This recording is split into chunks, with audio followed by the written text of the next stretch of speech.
Buenas noches. Buenas noches, ¿sí me escuchan? Buenas noches, sí. Muy bien.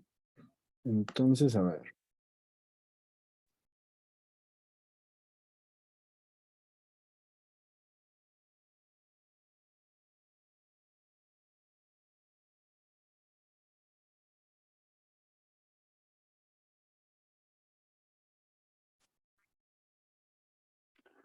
Buenas noches, maestro.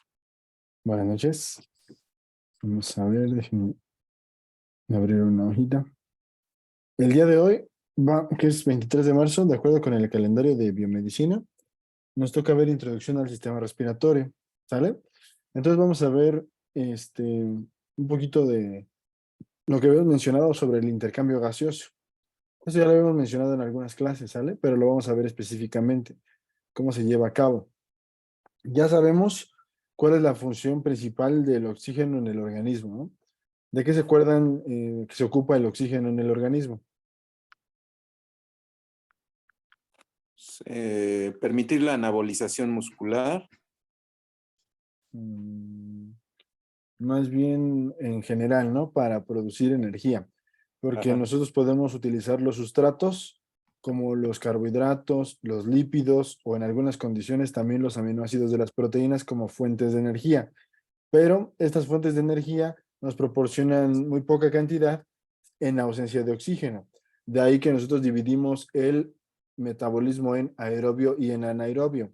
El aerobio pues es en presencia de oxígeno, ¿no? O cuando tenemos oxígeno suficiente. Y el metabolismo anaerobio es cuando no tenemos suficiente oxígeno, cuando no hay oxígeno, ¿no? Entonces, de las moléculas de glucosa, por ejemplo, que tenemos, podemos sacar más del 90% de la energía que se puede obtener a través del metabolismo aerobio y menos del 10%, ¿sale? Con el metabolismo anaerobio. Esa es la importancia que tiene el oxígeno, ¿no? De ahí el oxígeno se utiliza entonces para obtener energía. Si no llega el oxígeno a los tejidos, pues entonces la producción de energía en ese tejido no va a ser suficiente en primera para cumplir las funciones específicas del tejido, sea cual sea el tejido. Si es un tejido muscular, pues el músculo va a estar débil, no se va a poder contraer. Si es una neurona, pues no va a permitir la transmisión nerviosa. ¿Ok? Este proceso en el cual la célula sobrevive con poca energía se le conoce como una adaptación, es una adaptación celular. Ujú. Las células incluso pueden reducir su tamaño por la falta de energía. ¿A eso cómo le llamamos?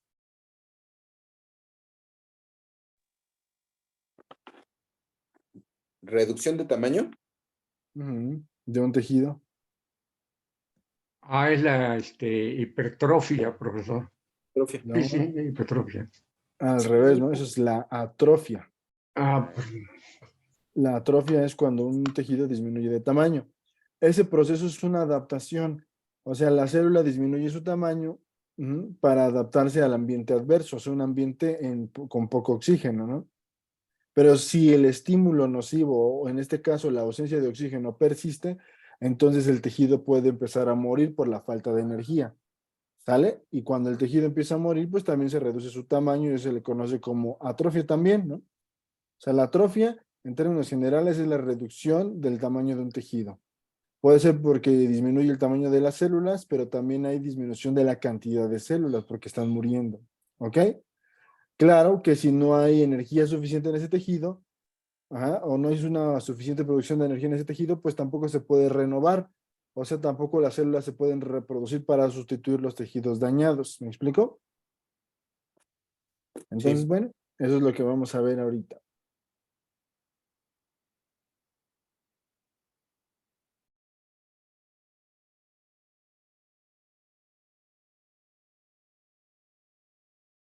Entonces voy a proyectar ahorita una hojita para que podamos hacer un esquema, ¿sale?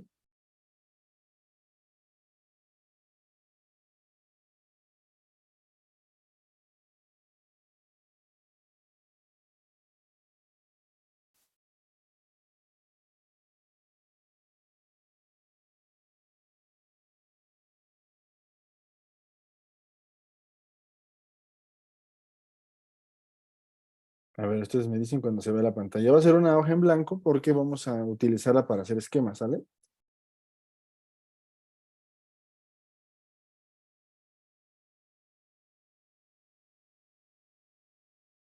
Aquí vamos a empezar. Muy bien, ya se ve, ¿verdad? Entonces aquí, miren, del lado izquierdo vamos a dibujar una comunidad celular. Este puede ser cualquier tejido. ¿Qué tejido les gusta a ustedes? ¿Qué tejido les gustaría que utilizáramos como ejemplo? Epitelial. Puede ser un tejido epitelial, ¿no? Podría ser la piel. Entonces, bueno, vemos aquí, ¿no? Tendremos esto. ¿Sale? ¿Qué tipo de epitelio sería este? Que le llaman simple, ¿no? Sí, simple, ¿no? No, Sí, ese ya era no. simple, pero ahorita ya no es simple, Ese ya ¿no? no, ese ya es estratificado. Estratificado, plano, ¿no? Plano. Plano, sí. Aquí estaría la membrana basal, ¿no? Bueno, aquí nada más dibujé 2 capas, ¿no? Pero puede haber más y esta sería la membrana basal donde reposa el tejido epitelial. Todos los tejidos epiteliales reposan en una membrana basal, ¿no? ¿Ok? Así vamos bien, ¿no?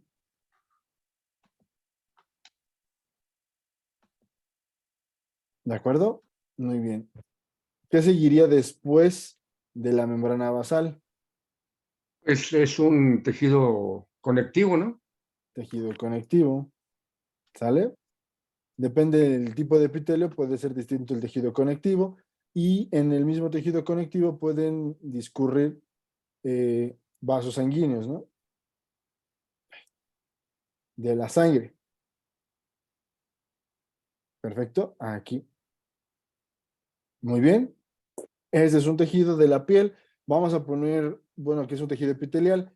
Vamos a poner de ejemplo que este es son células de la piel en las piernas, ¿no? Muy bien. Como saben ustedes o como ya lo hemos visto, para que la célula tenga energía requieren llegar los recursos de las arterias. Esta parte sería la arteria, ¿no? La arteria entonces transporta sangre oxigenada. Este es el eritrocito.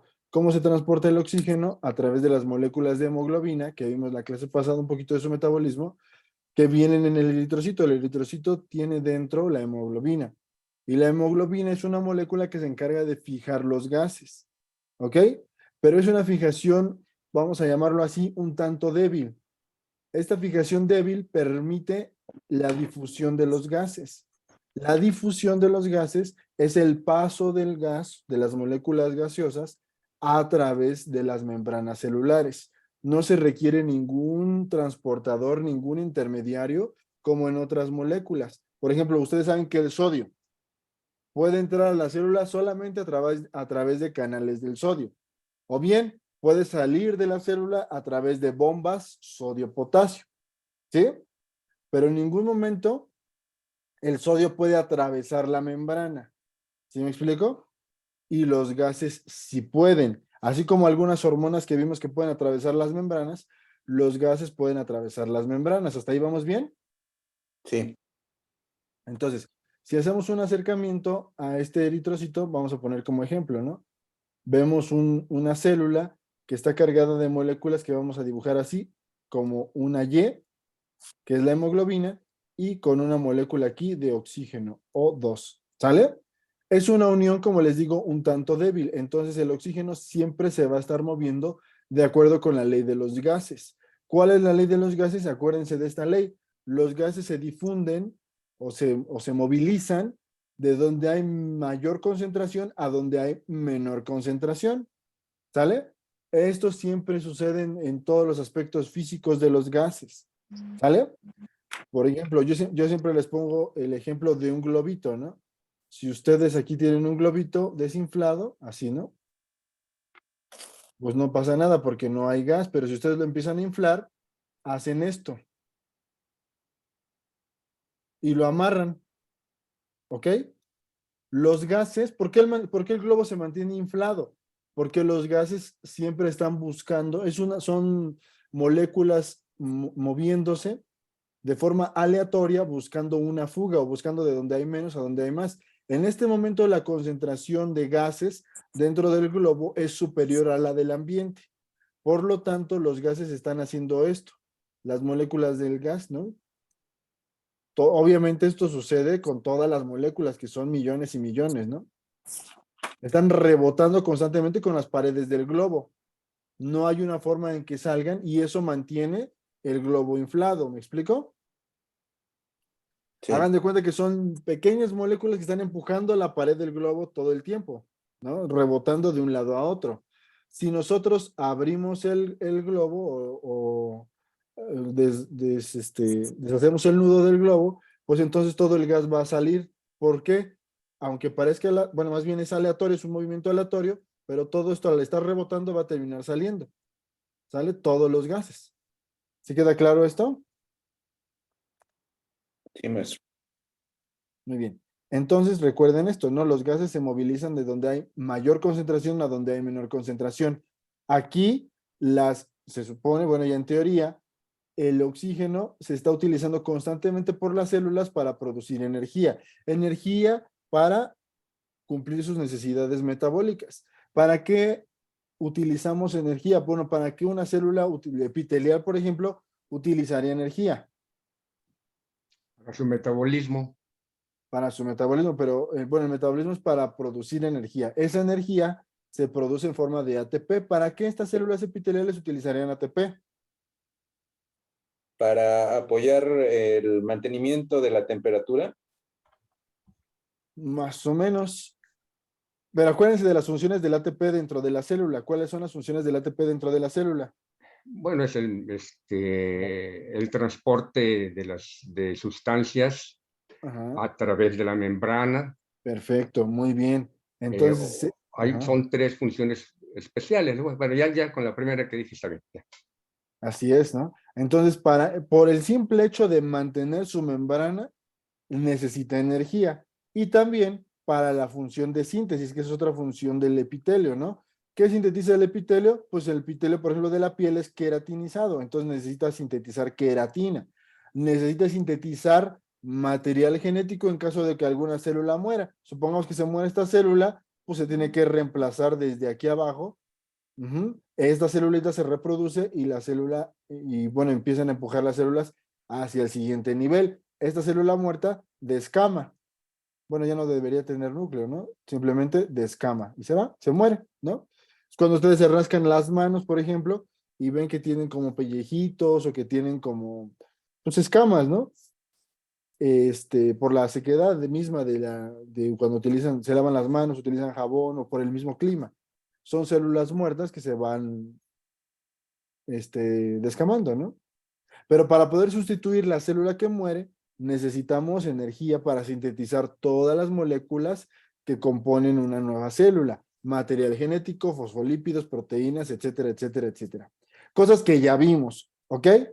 Entonces, el oxígeno se está consumiendo constantemente en la célula por el simple hecho de mantener su membrana y para mantener el equilibrio de la cantidad de células de este tejido. Hasta ahí vamos bien. Durante ese metabolismo, que ya vimos, que ya revisamos un poco, ¿sale? Se produce un desecho, que es el dióxido de carbono. ¿De acuerdo? Hasta aquí vamos. O sea, la célula recibe glucosa de la sangre arterial, recibe oxígeno y hace su metabolismo. ¿Ok?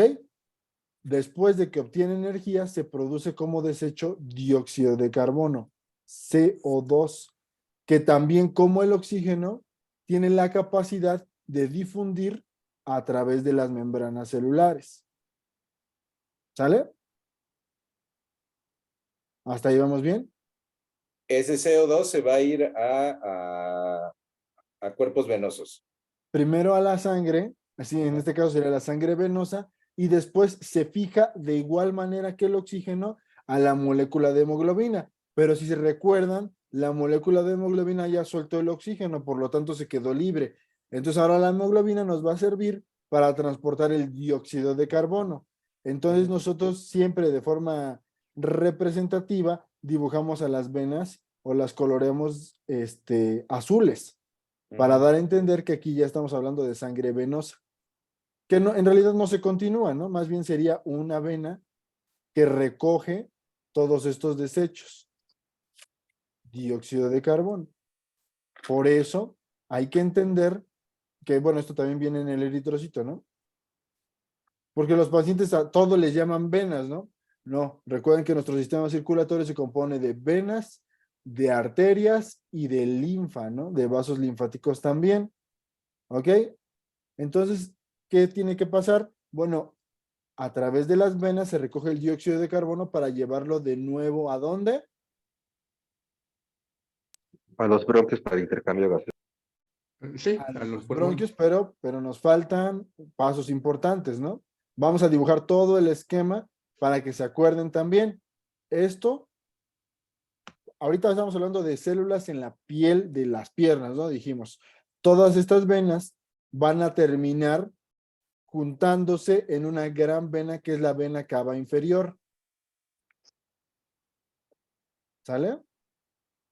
Y de la parte superior al corazón encontramos la vena cava superior. Todo esto va a desembocar ¿dónde? El En el corazón. corazón. Exactamente, ¿no? Ay, perdón. En el corazón. ¿Qué parte del corazón? Que ya revisamos. Bueno, pues son como usted lo está explicando, en la parte inferior y en la parte superior se va a lo que son los aurículos. Sí, exactamente, la aurícula derecha, ¿no? La aurícula derecha. Aquí estamos dibujando todo esto en azul porque es sangre con dióxido de carbono sin oxígeno. Acuérdense de eso, ¿no? La sangre con dióxido de carbono y sin oxígeno pasa de la aurícula derecha al ventrículo derecho. ¿De acuerdo?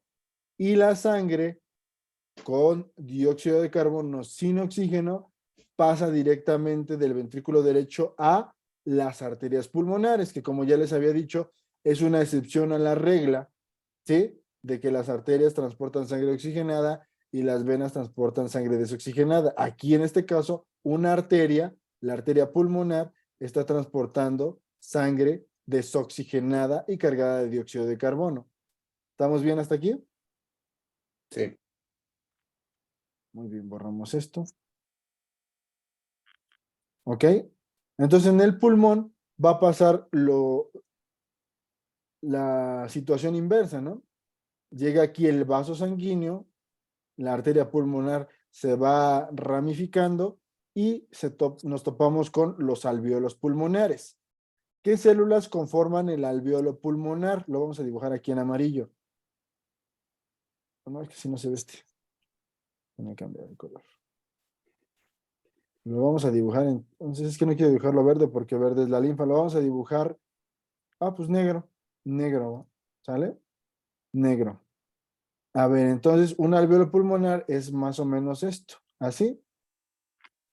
Claro, lo estamos dibujando todo representativamente, ¿no? Los tamaños ahorita no son relevantes.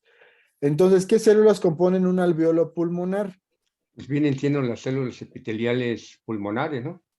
Las células epiteliales pulmonares, muy bien.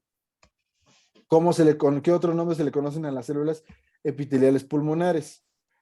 Pues Neumocitos.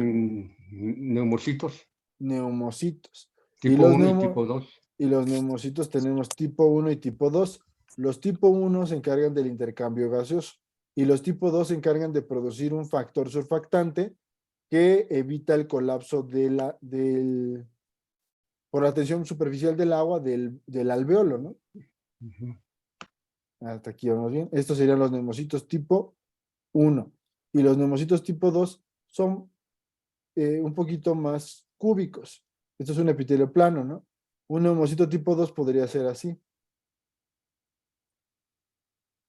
¿Sale? El neumocito 2 está produciendo factor surfactante que disminuye la tensión superficial del agua. ¿Ok? Y este alvéolo está directamente en contacto con el ambiente. ¿Sí?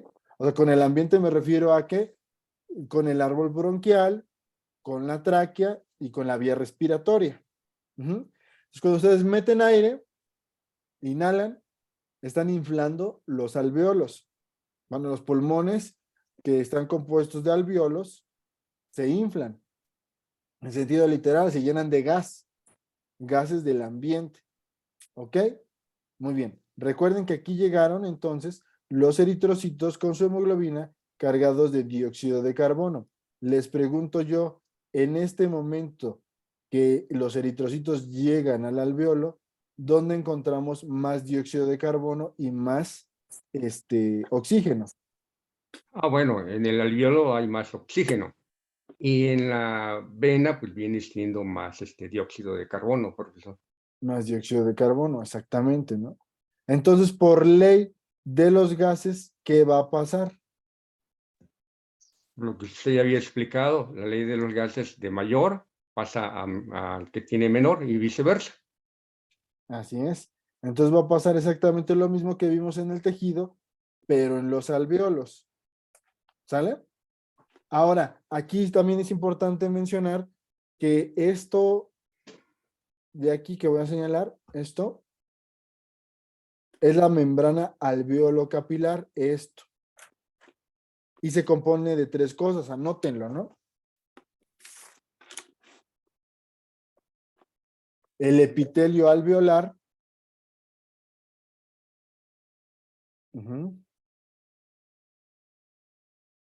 La membrana basal, porque todo epitelio tiene su membrana basal.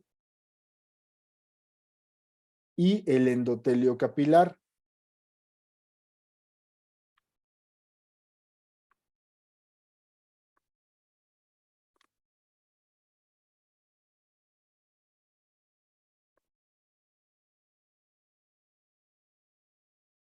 ¿Sale? ¿Qué otras moléculas están viajando en la sangre?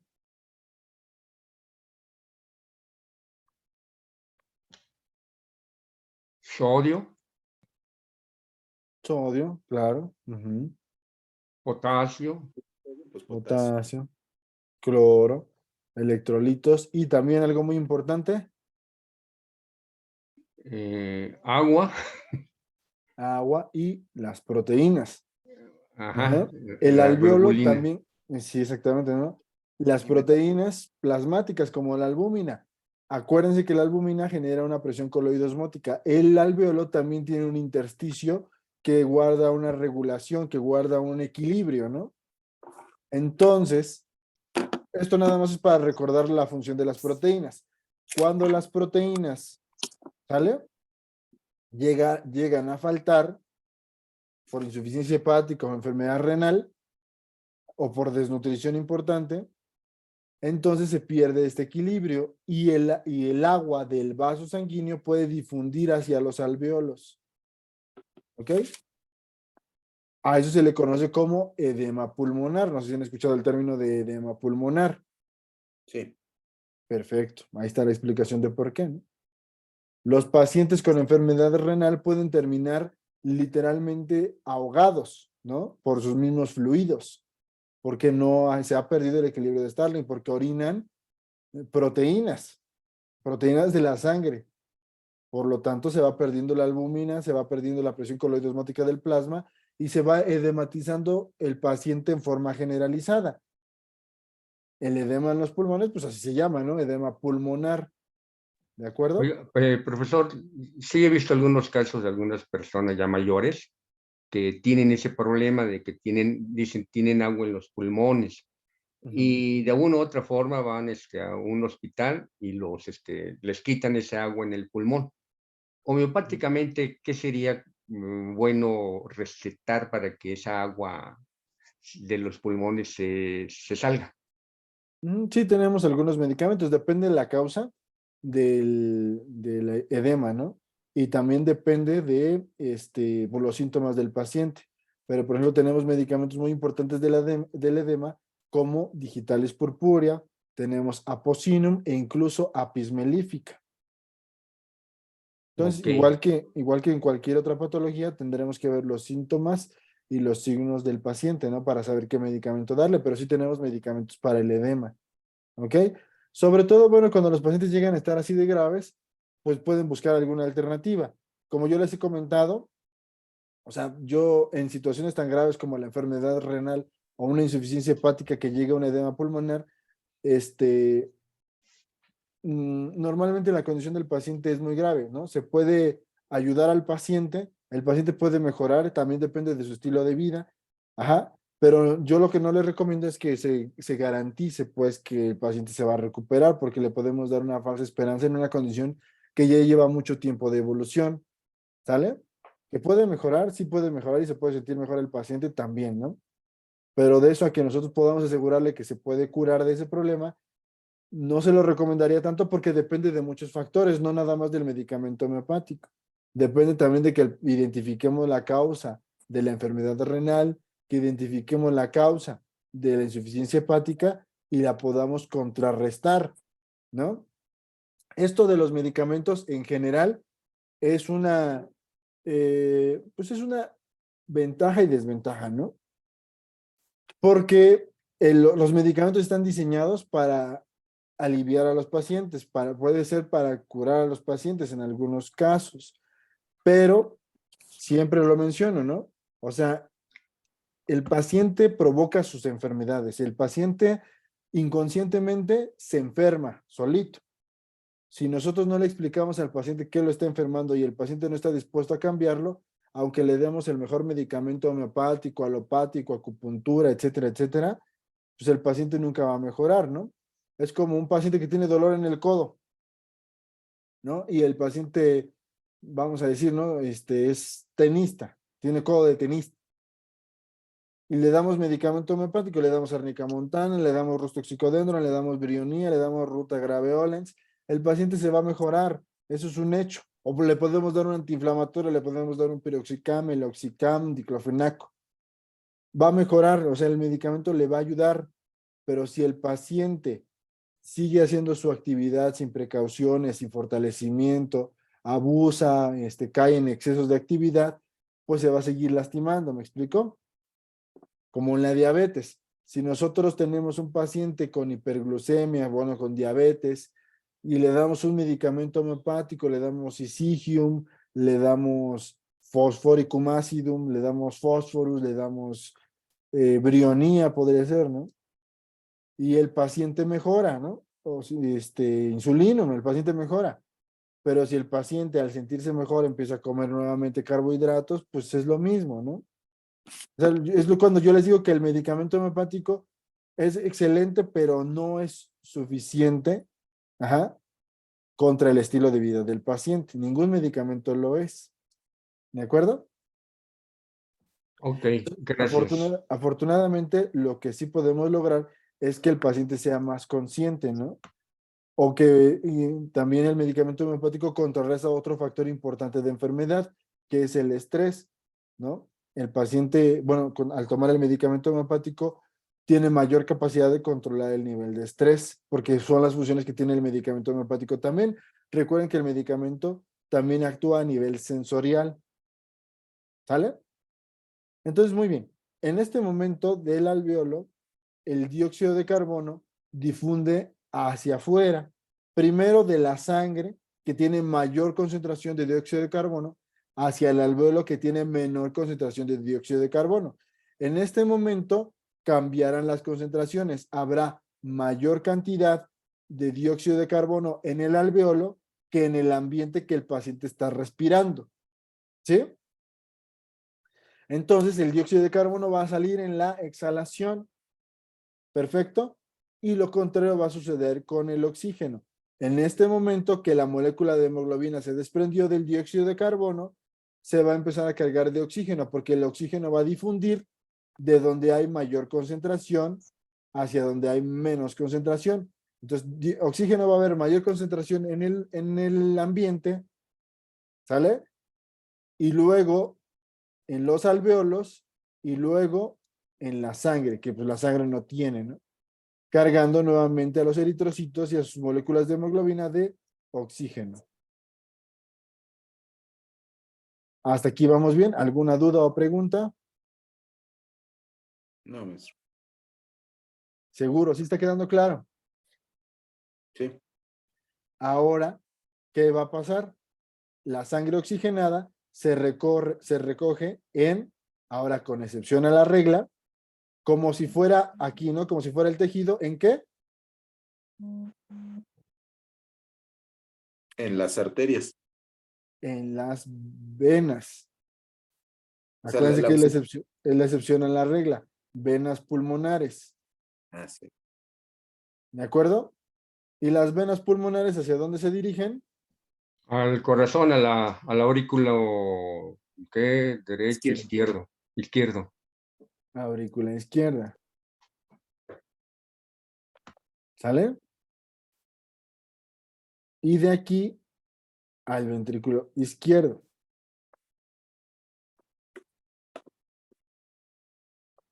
¿De acuerdo? Y del ventrículo izquierdo, Ah, pues ya se va a la válvula aórtica para irse a la arteria pulmonar. y ya de aquí pasamos a la, ahora sí a la arteria pulmonar, que es, no, perdón, la arteria pulmonar, no, la aorta, a la aorta, ¿sale? Para la circulación sistémica. A la aorta. Ujú. Hasta aquí todo bien. Ahora vamos a ver cómo se pueden interponer algunas enfermedades en estos problemas. Bueno, más bien en esta función fisiológica normal. Pero primero díganme si queda bien claro todo esto. Sí, maestro. Sí, maestro. Sí, profesor. No hay ninguna duda o pregunta con esto. Bueno, aquí vamos a dibujar las venas pulmonares, ¿no? Que nos faltaron. Venas pulmonares.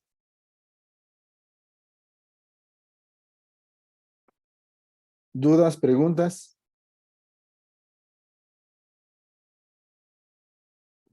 Hasta aquí vamos. Hasta aquí vamos bien, muy bien. Entonces, vamos a ver cómo pueden empezar a haber problemas en cualquier parte de este sistema. ¿Sale? En primer lugar, ¿qué necesitamos para el transporte adecuado de oxígeno?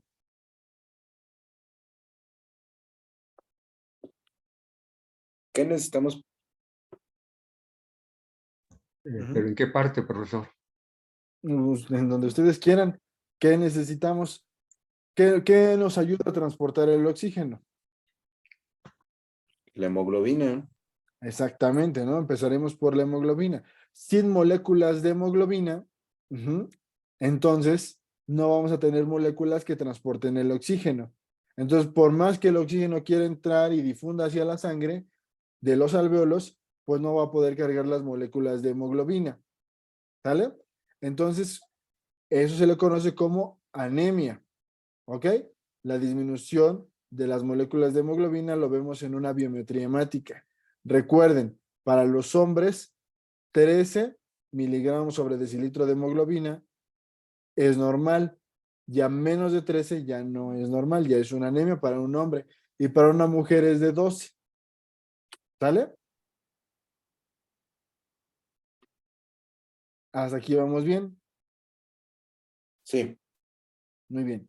Entonces, si no llega la sangre adecuadamente a un tejido, ¿qué va a pasar aquí? Las células que utilizan ese oxígeno pueden empezar a tener complicaciones.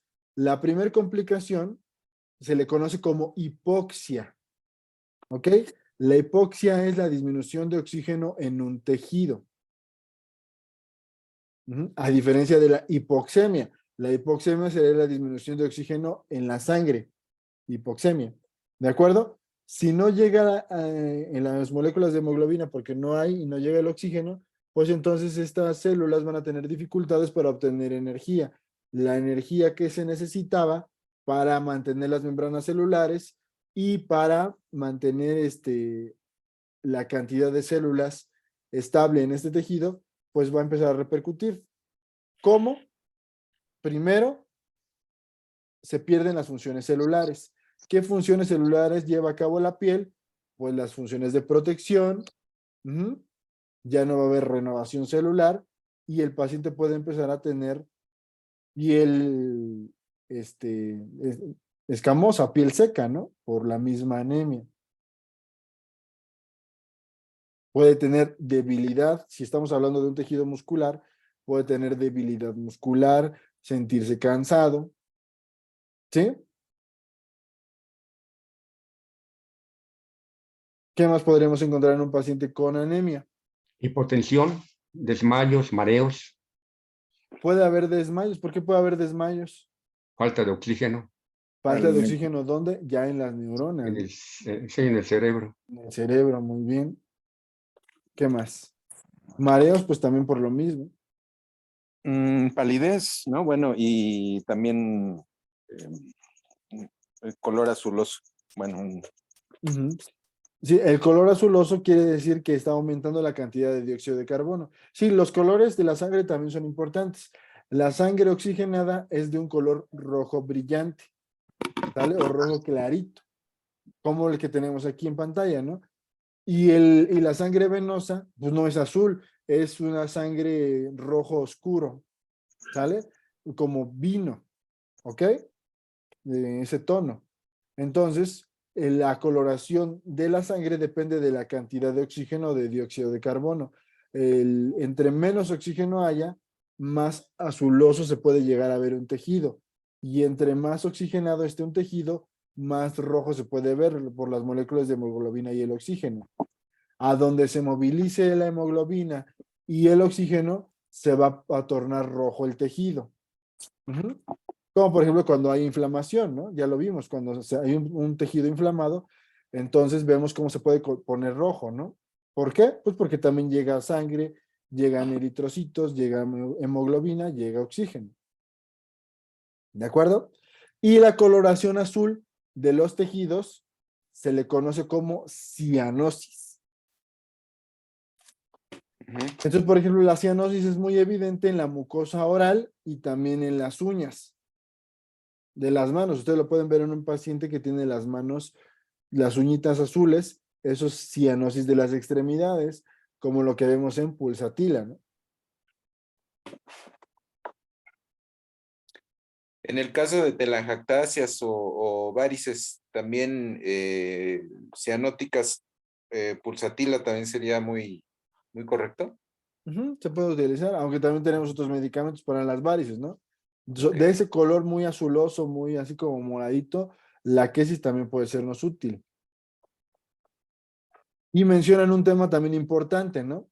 La insuficiencia venosa. Ujú. La insuficiencia venosa. Vimos que la sangre de los tejidos se debe recoger en las venas. La sangre de la parte inferior del corazón se recoge en la vena cava inferior. A diferencia de las arterias, las venas no tienen tanto músculo. Si se acuerdan que las arterias tienen sus músculos, ¿no? Pues es lo que le da la presión y lo que nos da la resistencia vascular periférica. ¿Sí? Todos los vasos sanguíneos, arterias y venas, tienen musculatura. Esta musculatura les permite contraerse o dilatarse dependiendo de las necesidades orgánicas.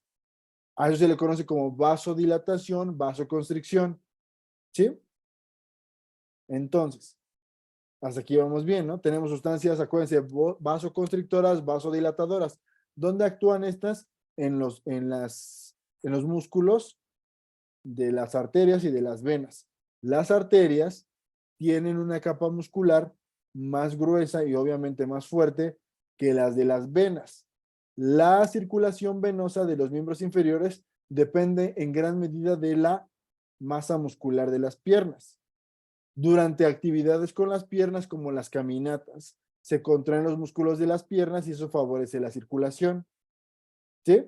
Pero con la edad y con la debilidad muscular, las venas cada vez más van perdiendo la capacidad de llevar la sangre de regreso al corazón en contra de la gravedad, provocando que las venas de primera instancia se dilaten. ¿Sí? Hasta aquí vamos bien. Sí. Sí, sí, maestro. Muy bien. Cuando las venas se dilatan, o cualquier tejido, más bien, o cualquier vaso sanguíneo se dilata, que aumenta. O sea, es como un globito, ¿no? Que se está inflando. ¿Qué aumenta? La permeabilidad de las venas. Aumenta la permeabilidad. Sí aumenta la permeabilidad, pero también aumenta la presión. ¿Cómo se llama esta presión que empuja los vasos sanguíneos? Que es ejercida por el agua del vaso sanguíneo. ¿Cómo se llama cuando ya está sucediendo? Es edema, ¿no? No. Cuando aumenta la presión en el vaso sanguíneo. Bueno, viene siendo la presión arterial, pero no sé si vaya usted a hablar sobre el equilibrio de Starling. Estamos hablando del equilibrio de Starling. Entonces sería la presión hidrostática y capilar. Capilar, perfecto, muy bien, muy bien. Este es un buen tema que nos ayuda a integrar mucha información, ¿no? Vimos ya metabolismo, vimos ya equilibrio de Starling, ya vimos las funciones del corazón y ahora estamos integrando todo con la respiración. ¿Sale? Entonces, bueno, aquí lo que sucede entonces en la insuficiencia venosa es que el paciente de pie, al tener debilidad en los músculos de las piernas y con la edad que se van dilatando las venas, se ejerce un efecto de dilatación venosa. Por eso los primeros estadios de la insuficiencia venosa periférica, pues nosotros vemos a las venas dilatadas, lo que comúnmente le llaman varices, ¿no? Pero es como un globito que estamos llenando de agua, ¿sí? Y se va dilatando, pero a diferencia de un globo que no es permeable, aquí las venitas sí son permeables. Entonces aumenta la presión hidrostática capilar en las venas y también aumenta la permeabilidad vascular. Si aumenta la permeabilidad vascular y la presión hidrostática capilar, ¿qué va a pasar con el agua? Se sale y produce el edema.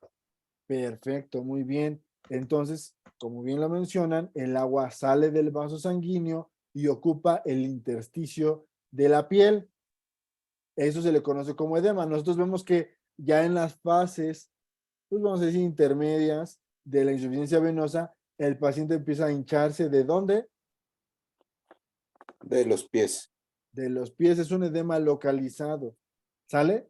A diferencia de las pérdidas de la presión coloidosmótica, que son edemas generalizados, aquí vemos un edema localizado. Entonces, el edema es un aumento de líquido en el intersticio. Es como si nosotros agarramos esta área de aquí, vamos a señalarla, o sea, todo esto, ¿sí? Y lo expandimos, ¿no? O sea, aumentara de tamaño por el líquido acumulado. ¿Qué va a pasar con esto? Que el oxígeno y los nutrientes les va a costar más trabajo llegar a las células porque tienen que atravesar todo el líquido acumulado. Es un proceso o sea, que se va retardando en el tiempo, ¿no? Es un proceso muy lento atravesar todo ese líquido acumulado para llegar a las células de la piel. Entonces, cuando vemos que el paciente en estadios avanzados de la insuficiencia venosa empieza a tener que Varices. descamaciones de la piel y que pueden llegar hasta la úlcera varicosa. ¿Por qué se presenta la úlcera varicosa entonces? Porque la piel ya no está recibiendo el oxígeno y los nutrientes del vaso sanguíneo porque tienen que atravesar toda el agua que se ha acumulado. ¿Sí me explico? Sí, maestro. ¿De acuerdo? ¿Alguna duda o pregunta? No, maestro. Ahora, si se cortara el flujo, vamos a poner otro ejemplo, ¿no? Ahora un ejemplo donde se corta el riego sanguíneo por una obstrucción, como por ejemplo aquí podríamos dibujar una placa de teratoma, de ateroma. Ateroma, una placa que se rompió en alguna parte del sistema circulatorio y se alojó aquí. ¿Qué va a pasar con todos estos tejidos que el vaso sanguíneo irrigaba? Pues esos de plano se van a morir, a Una menos que necrosis. tuvieran, ¿mande? Una necrosis. Necrosis. Eso ya no se le conoce como insuficiencia venosa, se le conoce como insuficiencia arterial. El vaso sanguíneo, la arteria, ya no transporta oxígeno adecuadamente al tejido. Entonces ahí encontramos diferencias entre los medicamentos, ¿no? Tenemos medicamentos para la varices, las úlceras varicosas y medicamentos para las úlceras por insuficiencia arterial. Por ejemplo, para la insuficiencia arterial, el número 1, el medicamento más importante es Secale Cornutum. ¿De acuerdo? Y para las úlceras, y ese es de los pocos medicamentos que hay para la insuficiencia arterial. Y, por ejemplo, ¿qué pacientes tienen insuficiencias arteriales?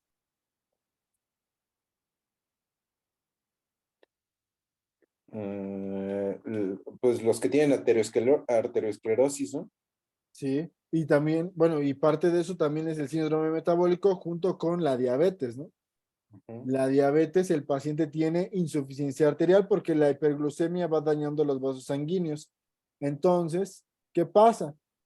El tejido se necrosa y aparte, bueno, como todo nuestro organismo está lleno de microorganismos, ese tejido necrótico, ¿sale? Muerto, se empieza a colonizar con bacterias.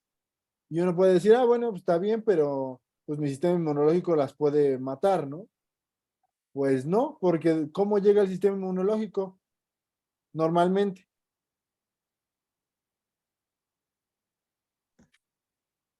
¿Cómo llega el sistema inmunológico? Pues ya llega desoxigenado y ya no se estimula, ¿no? No, ¿cómo llega? Más bien no llega, ¿no? O sea, en condiciones normales, ¿cómo llega el sistema inmunológico? A través de la sangre. Pero aquí, pues estamos viendo que este paciente ya no le está llegando la sangre, ¿no? Entonces, aparte de que ya se está muriendo el tejido por falta de oxígeno y nutrientes, se está infectando por las bacterias que tenemos normalmente en la piel, ¿sale? Tampoco hay sistema inmunológico que lo combata, porque ¿cómo va a llegar el sistema inmunológico si no está llegando la sangre? Y el sistema inmunológico, si lo recuerdan, llega, o sea, las defensas llegan a través de la sangre, ¿no? Claro, podemos tener algunos macrófagos en el tejido que también mueran porque pues no tienen oxígeno. Pero ¿cómo se reclutan más leucocitos si no llega a la sangre? No se puede, ¿no? Es una pregunta capciosa. ¿Vale? Ok, Y es se por eso que el entiende. paciente diabético tiene tantas complicaciones y cuando hablamos de pie diabético, pues nos referimos a esto, ¿no? ¿Cómo lo podemos contrarrestar? Aquí ya no hay de otra más que, o sea, si se puede restablecer la circulación, a lo mejor con alguna operación se puede, ¿no? O si el paciente no se quiere operar, le podemos dar tratamiento, pero la necrosis de ese tejido puede seguir avanzando, la infección puede seguir avanzando hasta producir una infección generalizada. Lo que se evita con la amputación es que el tejido necrótico no termine por infectar a todo el organismo.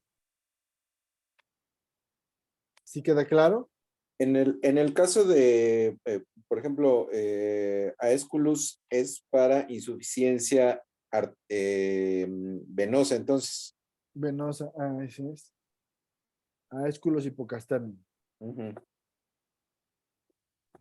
Profesor, quiero entenderlo un poquito mejor. Entonces, una insuficiencia venosa es cuando no llega la sangre al tejido. Hay una No, la obstrucción. insuficiencia venosa es cuando la sangre desoxigenada no llega adecuadamente al corazón, porque las venas no tienen la capacidad suficiente para llevar esa sangre desoxigenada de regreso al corazón. ¿Por qué no la tienen? Por debilidad de la pared de la vena y por debilidad muscular, Ok, ¿sale? Porque ok, las venas van gracias. perdiendo su capacidad con los años si no se fortalecen, si no se ejercitan. Y la forma de ejercitar las venas de los miembros inferiores es ejercitando el músculo. Hagan de cuenta que las venas, al no tener una pared muscular como lo tienen las arterias y trabajar en contra de la gravedad, dependen de la contracción muscular de la pierna. Como si, yo siempre le digo a los alumnos, ¿no? Como si fuera una pasta de dientes. Hagan de cuenta que tienen aquí su pie y tienen su chamorrito. Pues cuando ustedes caminan, el chamorrito se relaja, que son los músculos gastrocnemios, se contraen y se relajan, se contraen y se relajan. Al contraerse y relajarse, están haciéndole así a las venas, así, a las venas. Entonces la sangre se empuja como una pasta de dientes que ustedes aplastan y sale. Se empujan hacia arriba. Primero llegan todas las venas de los miembros inferiores, llegarán al hígado y posteriormente pasarán a las venas cavas inferiores donde llegan a la aurícula derecha. Entonces hay varias situaciones que pueden intervenir con la circulación. Como les digo, la misma edad y la debilidad muscular de las piernas contribuye con esto. En el caso de las mujeres son más susceptibles porque los estrógenos son vasodilatadores. Entonces vemos que, por ejemplo, las mujeres que tienen gran cantidad de estrógeno tienen piel muy tersa, muy delgada, que es una función del estrógeno, pero también podemos ver cómo se transparentan y se distinguen los vasos sanguíneos, las venas, ¿no? No sé si lo han visto. Sí. Eso significa que la mujer tiene mucho estrógeno. ¿Sí? Que no quiere decir que sea normal, ¿no? Es una mujer que puede ser, pues sí, ¿no? O sea, o estar en una etapa muy fértil de su vida. ¿De acuerdo? Muy bien. Entonces, como les digo, podemos tener problemas en cualquier parte del sistema. Ahora, ya les mencioné el hígado. También en los problemas de insuficiencia hepática o de congestión hepática, el sistema venoso se puede ver afectado. El sistema venoso, sobre todo de los miembros inferiores. Entonces, también, por ejemplo, tener varices tiene mucho que ver con tener insuficiencia hepática. Incluso hay una característica muy importante de la insuficiencia hepática que son venas o dilatación venosa en el abdomen. En el abdomen es raro ver vasos sanguíneos, ¿no? Y se forma una red completa de vasos sanguíneos en la insuficiencia hepática. ¿De acuerdo? Otra cosa que también puede suceder es que las venas de otros sistemas se dilaten, como en el caso de las hemorroides. Han visto pacientes que tienen problemas hepáticos y que tienen hemorroides, ¿no? Sí. ¿Por qué? Pues porque a la sangre le cuesta trabajo subir. Entonces todo el sistema venoso se dilata. Entre esas las venas hemorroidales, que es lo que llamamos comúnmente como hemorroides. ¿Perfecto? Sí, maestro. Oiga, profe, y entonces es por eso que a los pacientes que están hospitalizados o que tienen este tipo de problemas venosos se les ponen medias. Ujú. Sí, las venas hacen una función como si fuera una venda en una articulación. Hacen una función de soporte, de sostén, sustituyen la función muscular. ¿Ok? Lo mismo que las vendas, porque también hay pacientes que se vendan, lo mismo que las medias de compresión realizan, es una sustitución de la función muscular para darle estabilidad a bueno, en este caso a las venas, o darles compresión a las venas, cosa que debería hacer el músculo, o darle estabilidad a las articulaciones, cosa que debería hacer el músculo, ¿no? Por eso yo siempre les insisto tanto que la fuerza muscular y la masa muscular es tan importante, ¿no? Sí, efectivamente. Si ustedes se ponen una rodillera, una tobillera, les puede aliviar las molestias, pero sustituyen la función muscular. Entonces, a largo plazo no se lo recomendaría porque, como no están utilizando el músculo de ese tobillo, de esas rodillas, pues empieza a atrofiar. ¿De acuerdo? Igual pueden utilizar de momento para el alivio las venas las medias de compresión, pero no es una solución definitiva. La solución definitiva aquí sería fortalecer los músculos de las piernas. Y también depende, pues, qué tan avanzada esté la insuficiencia, ¿no? Hasta aquí vamos bien. ¿Qué pasaría? ¿Qué se imaginan que pasaría con un paciente con una insuficiencia cardíaca? Esto que vimos es una insuficiencia venosa. Ahora si vemos una insuficiencia cardíaca, Que tanto arterias como venas pierden funcionamiento. exactamente, ¿no? O sea, aquí lo que está fallando es el corazón, la función de bomba del corazón. Entonces el corazón avienta la sangre con poca fuerza y al aventarla con poca fuerza, pues también está regresando poca sangre al corazón. Puede ser que las venas estén bien, pero no llega adecuadamente por la poca fuerza que ejerce el corazón, ¿ok? En el sistema circulatorio. Entonces un paciente con insuficiencia cardíaca también presentará edemas, porque la sangre venosa no regresa adecuadamente a la aurícula derecha. ¿Ok? Hasta aquí vamos bien. ¿Qué pasará con un paciente que tenga una insuficiencia tricúspide? Que la sangre no llega a los tejidos con fuerza, se queda intermedia porque la insuficiencia tricúspide genera mucho, como un soplo, ¿no? puede generarnos el soplo aquí, ¿no? En la válvula tricúspide. Pero si se dan cuenta, pasará exactamente lo mismo. De hecho, una insuficiencia valvular puede llevarnos a una insuficiencia cardíaca. A ver, vamos a dibujarlo, ¿no?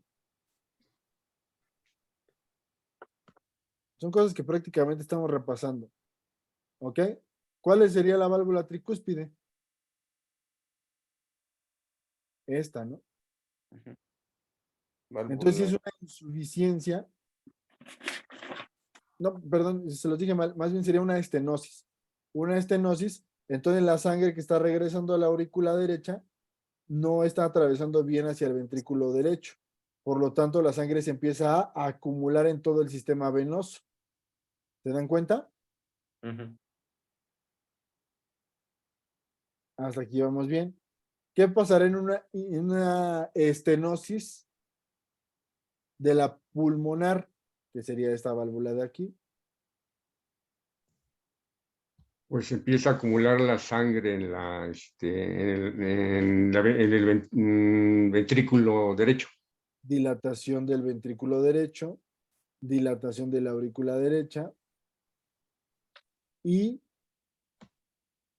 insuficiencia, bueno, también datos de insuficiencia venosa, ¿no? ¿Sí queda claro? Ujú. Ahora vean, va a pasar algo aquí también importante. ¿Qué pasará en una insuficiencia mitral? ¿Hacia dónde se va a regresar la sangre? Ay, hacia el pulmón. Hacia las venas pulmonares, aquí, ¿no? Y esto va a aumentar la presión hidrostática capilar en esta unidad funcional, ¿no? Por lo tanto, el líquido también se puede regresar y generar edema pulmonar. Ujú.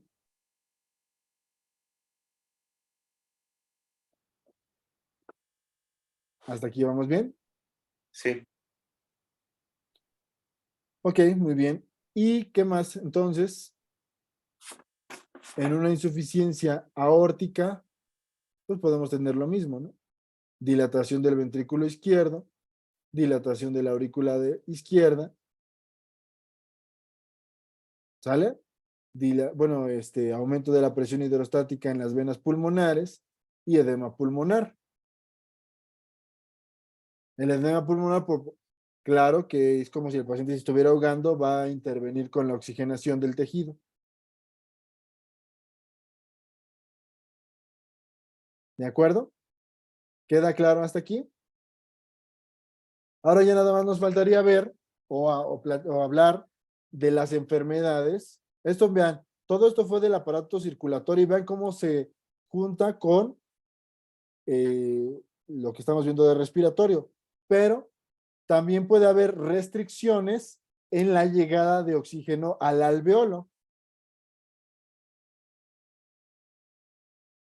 Aquí. ¿Qué enfermedades podrían intervenir en esto?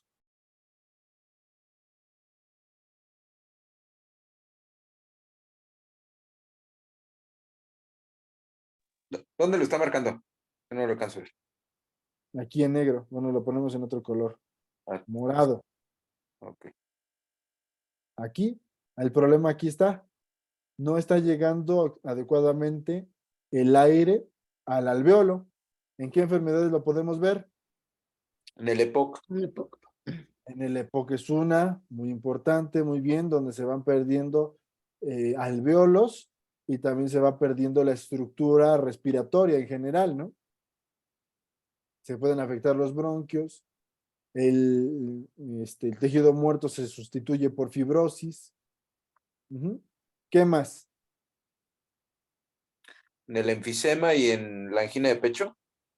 En el enfisema pulmonar y la bronquitis crónica son características del EPOC. Ujú. Entonces, sí, está bien la respuesta, pero nos ayuda a complementar lo anterior, ¿no? ¿Qué otra? Muy frecuente en niños. El Asma. asma. ¿Asma? El asma. El asma a nivel bronquial, o sea, un poquito antes de los alveolos, genera contracción de los músculos que están alrededor de los bronquios, así. Entonces eso se le llama broncoconstricción. Y también, lo contrario, le llamaríamos broncodilatación. De los sistemas nerviosos, de las subdivisiones del sistema nervioso autónomo, ¿cuál genera broncoconstricción y cuál genera broncodilatación? Ay, me imagino que el simpático es la de broncoconstricción. Y la Analícenlo bien, analícenlo bien. En una situación donde se activa el simpático, que es de lucha o huida, ¿qué creen que va a pasar con los pulmones? Hay dilatación. Se dilata. Exactamente, dilatación. Entonces el simpático, aquí contrario a lo que sucede en los vasos sanguíneos, el simpático dilata los bronquios. Si ustedes ven medicamentos para el asma, ¿alguien conoce algún medicamento para el asma? Salbutamol, El salbutamol es un ¿qué? ¿Cómo le broncodilatador. llamaríamos? Un agonista adrenérgico. ¿Qué quiere decir agonista adrenérgico? Que genera producción genera una descarga adrenérgica y por tal motivo estimula el sistema nervioso simpático. Ujú. Exactamente, ¿no? O sea, se generan efectos similares a los que produce el simpático, ¿no? O sea, es un simpático mimético. Por eso los pacientes con asma tienen sus inhaladores con salbutamol o con salmeterol, que son agonistas adrenérgicos, o sea, o simpático miméticos, que llevan a cabo las mismas funciones del simpático. ¿Ok? Lo que se espera con el uso del medicamento inhalado es que solamente tenga funciones pulmonares y que no llegue a la circulación sanguínea para evitar los efectos sistémicos de la estimulación simpática, como una taquicardia, por ejemplo, ¿no? ¿Sí me explico? ¿Qué otra sustancia o qué otro elemento se les ocurre que pueda generar broncodilatación? Y de igual en relación con esto que estamos viendo de broncodilatadores y broncoconstrictores. Pues Si la el cafeína y simpático, la bromexina. la cafeína también, exactamente, la cafeína también. Y también, otra forma de verlo, acuérdense, el simpático lleva a cabo una función opuesta a la del parasimpático. El parasimpático, entonces, en los bronquios, ¿qué va a hacer? Generar constricción. Broncoconstricción, muy bien. Y también vemos, menos común, pero también vemos fármacos broncodilatadores antagonistas parasimpáticos, como el bromuro de hipratropio. No sé si alguien ha escuchado el bromuro de hipratropio, ¿no? Sí. Es otro broncodilatador, pero por una vía distinta. Este es un antagonista parasimpático o un parasimpaticolítico, de acuerdo con los términos que utilizamos en la clase del sistema nervioso autónomo, ¿no? Entonces, por ejemplo, la adrenalina, ¿qué puede provocar? Broncoconstricción o broncodilatación. Broncodilatación. Muy bien, noradrenalina. Broncoconstricción. No, igual, broncodilatación. La acetilcolina. Es constricción, ¿no? Sí, constricción. Constricción. Muy bien. La atropina. Atropina. Dilatación. Broncodilatación. ¿Sale? ¿Hasta aquí alguna duda o pregunta? ¿Qué otras enfermedades pueden generar restricción del aire hacia los alvéolos?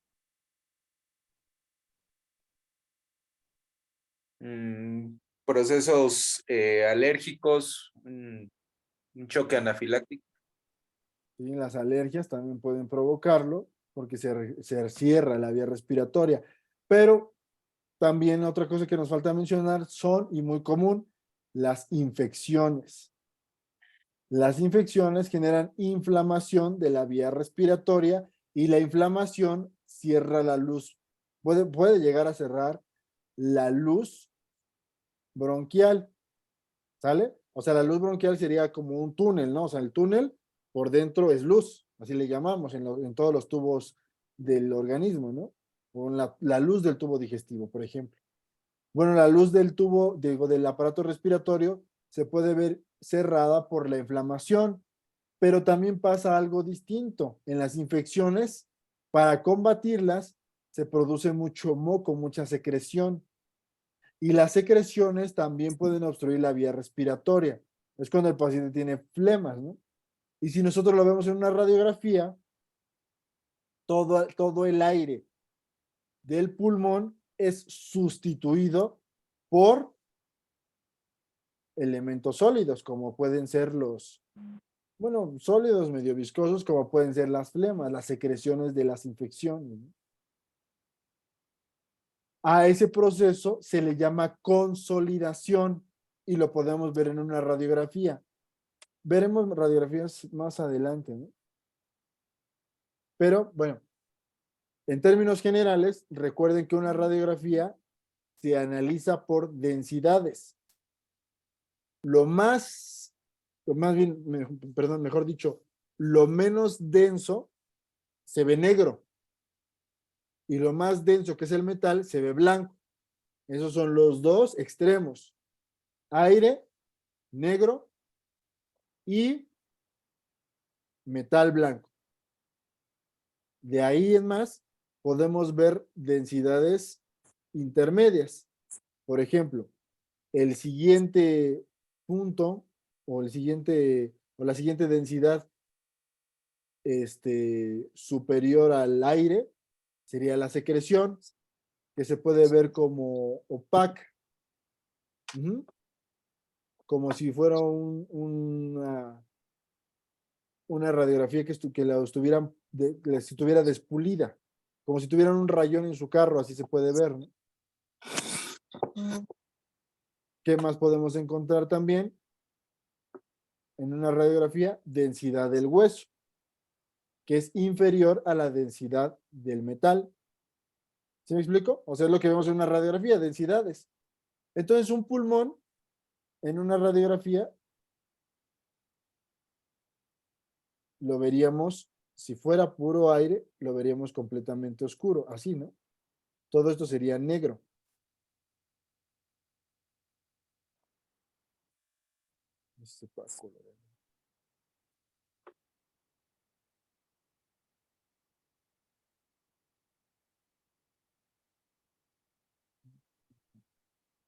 Bueno, el chiste es que estaría todo negro, ¿no?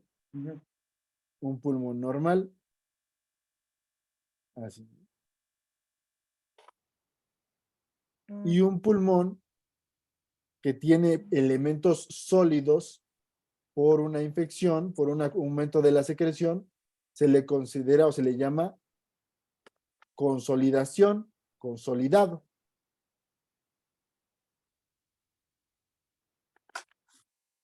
Eso debería verse todo negro, ¿no? Yo creo que mejor sí lo vamos a ver en una radiografía, permítanme. Se vería así, miren. Un poquito despulido, pero se alcanzan a ver áreas así. ¿De acuerdo? Eso quiere decir que el aire del pulmón ha sido sustituido por elementos sólidos de una infección, por la misma inflamación y por las secreciones. ¿Ok? ¿Alguna duda o pregunta con esto?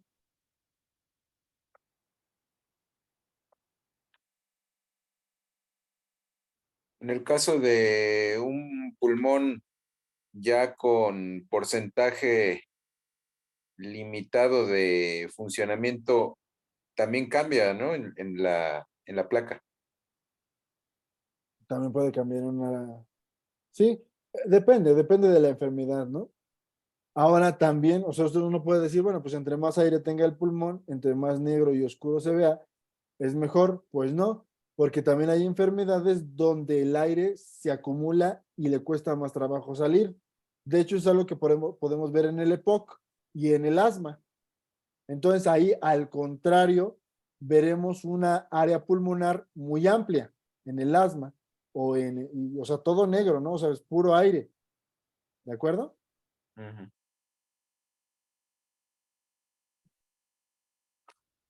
Ok.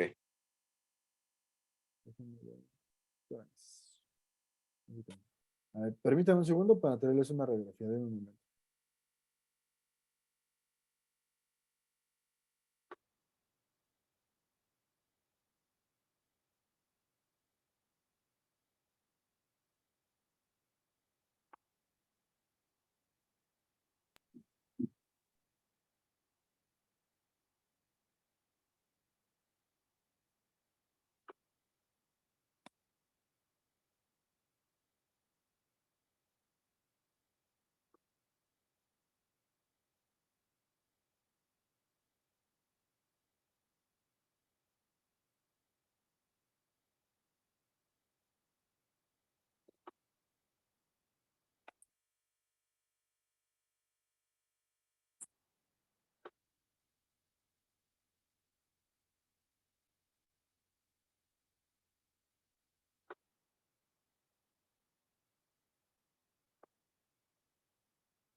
¿Sí me escuchan? Sí, A ver, entonces vamos a proyectar esta radiografía, ¿sale? Profe, ahí sí bueno, le compartí una radiografía ahí al grupo ahí por si quiere usarla, pues bueno, Sí, está ahorita la vemos. digitalizada. Ok, ahorita la vemos también.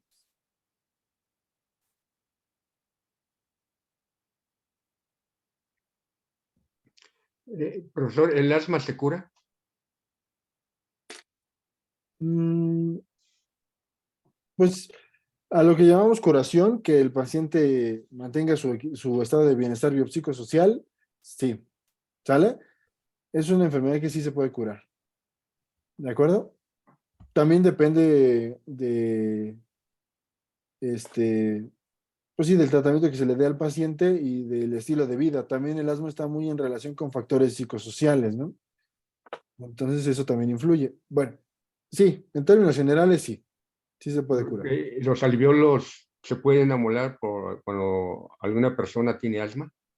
Sí, el asma es un preludio del EPOC, por ejemplo, ¿no? Si no se trata adecuadamente un asma, puede llevar a restricciones pulmonares porque la inflamación el asma puede generar inflamación, ¿no? Es una respuesta inflamatoria y que genera también un broncoespasmo. Puede generar también destrucción del tejido pulmonar y eso llevarnos al EPOC. Al EPOC nos pueden llevar muchas cosas. Todo aquello que lesione el parénquima pulmonar. La inflamación crónica es una forma segura de obtener EPOC. Por ejemplo, cuando los pacientes fuman o cuando inhalan algún tipo de gas o de humo tóxico. ¿Sale? Entonces, cuando una persona tiene asma, es un proceso inflamatorio que si no se atiende adecuadamente es un proceso inflamatorio crónico. La inflamación crónica puede dañar el tejido y ser sustituido por tejido fibrótico. La sustitución del tejido fibrótico son como cicatrices en el parénquima pulmonar que mantienen el pulmón vivo, ¿sale? Estable, pero que ya no cumple las mismas funciones que antes, ¿no? Entonces se va perdiendo en porcentaje la capacidad pulmonar. ¿De acuerdo? Entonces, Y para reparar eso, para reparar eso también podemos utilizar medicamentos homeopáticos, ¿no? Por ejemplo, tenemos algunos medicamentos que nos pueden ayudar con la fibrosis pulmonar, como lo es la calcárea flórica, hablando de la fibrosis pulmonar, pero también tenemos medicamentos para la insuficiencia respiratoria, ¿no? Fósforus también que puede provocar el EPOC, fósforus nos podría ayudar, ¿no? Tenemos también, por ejemplo, Brionía alba. Ujú. Tenemos medicamentos como Calicarbonicum, que también tiene mucho que ver con el asma y con la insuficiencia respiratoria en general. Natrum sulfuricum, también. Arsénico, el mismo Arsenicum album, ¿de acuerdo? Será cuestión igual de ver los signos y los síntomas del paciente. Bueno, más bien ya mencionamos algunos también, como también nos puede ser útil ipecacuana, nos puede ser útil Antimonium tartaricum, ¿de acuerdo? El mismo ok, Lycopodium clavatum. Muy ok, bien. ok. O sea, es que hay una persona que tuvo asma cuando era jovencito Ujú, y ya no ha tenido, sí, digamos, problemas, pero me comenta él que cuando hace ejercicio, digamos, si juega básquetbol y ya ve que el básquetbol es muy rápido, ujú. hay que estar corre, pero así bastante en forma explosiva, que a veces le da ciertos ataques. Ya es grande, le da ciertos ataques y ya no puede respirar, como que haga de cuenta que respira a través de una esponja. Mm, sí, sí, tenemos otros medicamentos, ¿no? Por ejemplo, también Spongia tosta también así lo refiere. Hay que ver si se acompaña de tos, si la tos tiene algunas Se características del acompaña de contenido. tos, sí, se acompaña de tos y se tiene que como agachar, Ujú. respirar y ya, se compone y ya puede seguir jugando. Mm, sí, sí, Pero puede ahí ser. el problema que el alveolo tiene esa fibrosis que usted comenta o qué es lo que le está pasando. Yo creo que por el antecedente del asma, parte del pulmón ha muerto, ¿no? Y se sustituye por tejido fibrótico y eso le da restricción, o sea, ya no tiene la misma capacidad de inflar los pulmones como antes. Yo creo que valdría la pena hacer una radiografía con este paciente o incluso una espirometría, ¿no? Para ver si tiene algún problema. Y bueno, los medicamentos homeopáticos que se pueden utilizar, como le digo, pues aquí abarcaría, me suena también mucho a que podría ser de fósforos, ¿no? Ajá. Ok, ok. Está bien, lo voy a revisar el caso del paciente Ujú. y con lo que usted me comenta. Gracias. Yo creo que también lo podemos ver desde el enfoque de la tos, porque a veces estos pacientes se acompañan o estos pacientes que tienen restricciones respiratorias tienen tos crónica, ¿no? O sea, el paciente con EPOC se caracteriza por esas dos cosas. Enfisema pulmonar, que es la acumulación de aire en el pulmón, que les digo que aunque parezca que es bueno tener aire en el pulmón, es demasiado aire, ¿no? O sea, el aire se está acumulando porque le cuesta trabajo salir, ¿de acuerdo? Por las restricciones que tiene el pulmón. Y la bronquitis crónica. La bronquitis crónica es la inflamación de los bronquios y la inflamación de los bronquios se traduce por tos crónica. O sea, bronquitis crónica y tos crónica es un equivalente, es lo mismo. Entonces, si este paciente tuvo un antecedente de asma, probablemente tenga ahorita EPOC. Y si tiene ahorita EPOC, en una radiografía veríamos enfisema pulmonar y de los síntomas, muy seguramente encontraremos tos, ¿ok? Y es otro Ajá. enfoque que le podemos dar al medicamento homeopático. La tos de los medicamentos homeopáticos es muy distinta entre cada uno. Hay que ver si la tos es seca, si tiene flemas, cómo son las flemas, hay que ver en qué momento del día se presenta la tos, hay que ver si el clima frío o caliente desencadena la tos, si la tos le provoca náuseas, si la tos le provoca sensación de falta de aire, si la tos le provoca dolor en el pecho, dolor en el abdomen. Ujú. Ok. Todo eso lo tomamos en cuenta para ver qué medicamento le podemos dar, ¿no? Y de medicamentos homeopáticos para la tos, pues sí tenemos muchos, ¿no? Ahora, si Sí. sumamos tos y dificultad para respirar, pues ya no son tanto los medicamentos. Les digo, podría ser fósforos, podría ser brionía, pero hay que ver qué síntomas tiene nuestro paciente, ¿no? Ok. Muy bien, entonces, Gracias. sí. Sí, Entonces sí. aquí, lo que vemos en la radiografía que les estoy poniendo aquí es un paciente que tiene problemas de consolidación en un patrón difuso. Vean, esto podríamos decir que es pulmón limpiecito, ¿no? Vean cómo es oscuro, negro, transparente. Reconozcamos las densidades. Esta densidad de aquí es el hueso. ¿De acuerdo? Podemos encontrar grasa, como es esto de aquí. Todo esto, pues, es hueso, aire, y vean estos elementos donde debería haber aire, ¿sale? Hay elementos densos, elementos sólidos. A esto se le llama, vean aquí, esto también, ¿no? Esta es un área de consolidación. Consolidación. Lo de aquí es la silueta cardíaca, que la silueta cardíaca, al igual que el hueso, puede tener mucho calcio, ¿no? Por eso se ve así. Y este es el botón aórtico. La silueta cardíaca está un poquito desparramada hacia el lado derecho, ¿no? Pero bueno, lo importante de ver en esta radiografía son estas áreas opacas, o como le llamamos en radiología, radioopacas, de consolidación. Quiere decir que el árbol bronquial y los alvéolos de estas áreas están congestionados, están llenos de sólido, que puede ser inflamación y que normalmente la inflamación se acompaña de secreción. ¿Alguna duda o pregunta con esto? Y esto puede provocar que la sangre del alvéolo no llegue adecuadamente al tejido. No, perdón, el aire del alvéolo no oxigena adecuadamente el vaso sanguíneo y de ahí no llegue adecuadamente a los tejidos. ¿Sale? Entonces, ¿alguna duda o pregunta con esto?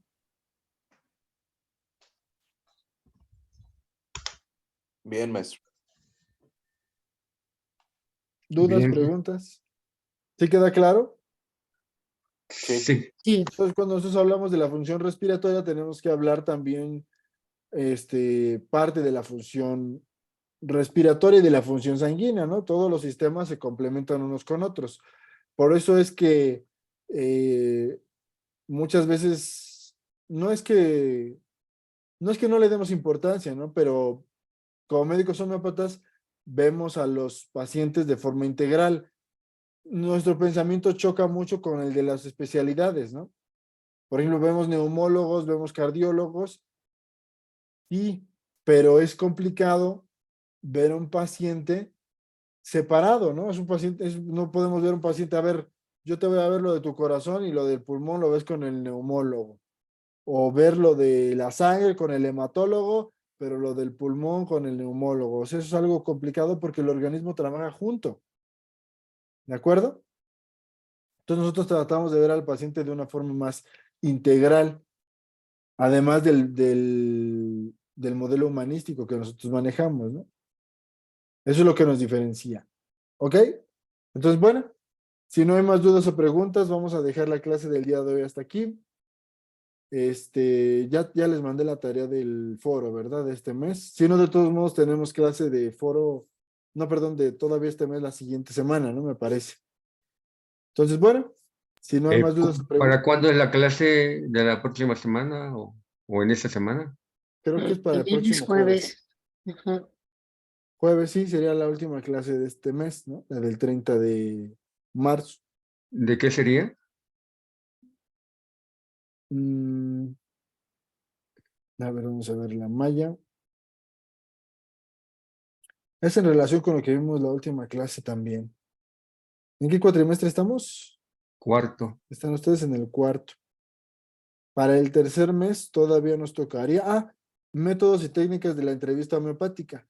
Yo creo que vamos a hacer algún tipo de práctica y ver algún medicamento de los que nos faltan, ¿no? Ok. ¿Sale? A lo mejor los pongo a lo mejor podemos hacer una práctica, vamos a hacer una práctica entre nosotros, ¿ok? Vamos a hacer una práctica entre nosotros, una práctica corta, como de 1 hora, y ver los medicamentos que nos faltan. Entonces, si no hay más dudas o preguntas, dejamos la clase del día de hoy hasta aquí. Mi nombre es Raúl Cruz y nos estamos viendo, ¿sale? Gracias, maestro. Sí, Hasta buenas luego, noches. buenas noches, descansen.